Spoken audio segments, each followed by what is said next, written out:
Hey guys, welcome to another episode of Secret Sauce. Today, I'm gonna make a meatball sandwich, but most of the ingredients I'm gonna be using are leftover raw materials from pizza and burger day last weekend. It's a little trick I learned in the restaurant biz.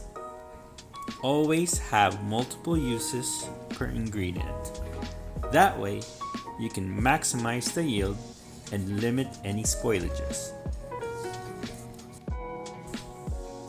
That's really important in the hospitality industry. The margins are the silent killer. I'm sure you've seen popular restaurants that seem to be full all the time, then suddenly close shop.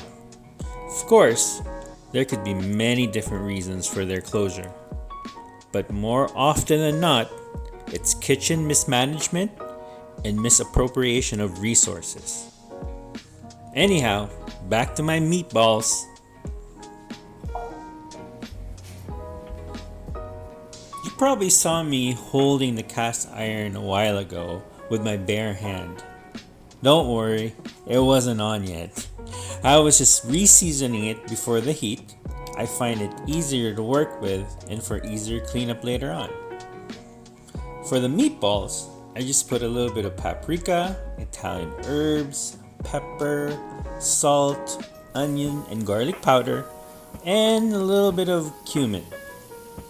Then I round up in ping pong sized balls, then brown it in the pan. Once a nice crust has formed, then just pop it in the oven for about 15 to 20 minutes.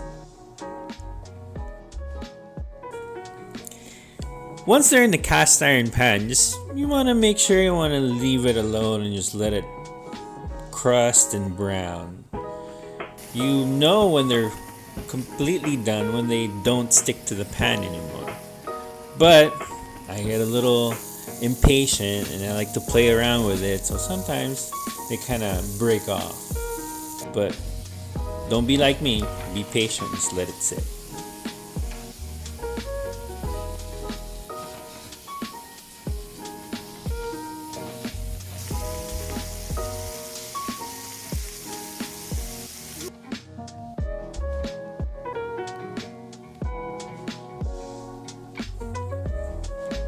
I cringe every time I see my knife skills. I guess as long as I don't cut myself, that's considered a win. Once you've chopped up your onions and garlic, it should be right about time to pull out your meatballs from the oven. Place it back in the stove. Mixed in your chopped onions and garlic. Let that sweat for a little bit in medium-high heat. Let all that flavor come out. And you'll be able to smell this beautiful aroma of meatballs.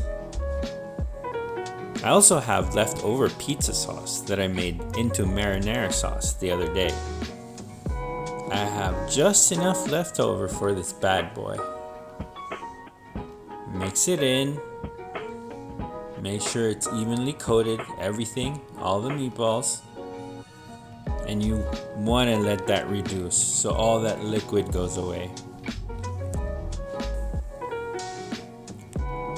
The dough has been in the fridge for about 72 hours.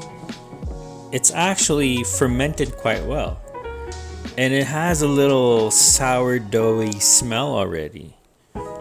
This is actually my favorite kind of pizza crust, a fermented pizza dough. But today, it's gonna be the vessel for my meatball sub. I'm shaping the dough into like a ciabatta shaped like bread. I've been playing around with it, so you always want to rest your dough so it doesn't get all tough and dense. So let that sit for about 5 minutes. Now I'm putting a little bit of mozzarella in this baby. And it'll melt away.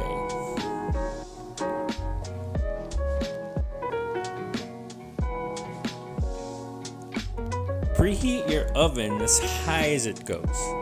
Ours goes only up to about 250 degrees Celsius. So I peak that, I let it sit for 45 minutes at that temperature, and when it's ready, that's when you put your dough back in and cook that in, bake it for about 15 minutes or until it's golden brown, and it should be done.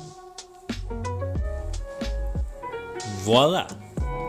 A meatball sub that Joey Tribbiani will be proud of. You'd be surprised the type of dishes that you can make with leftovers.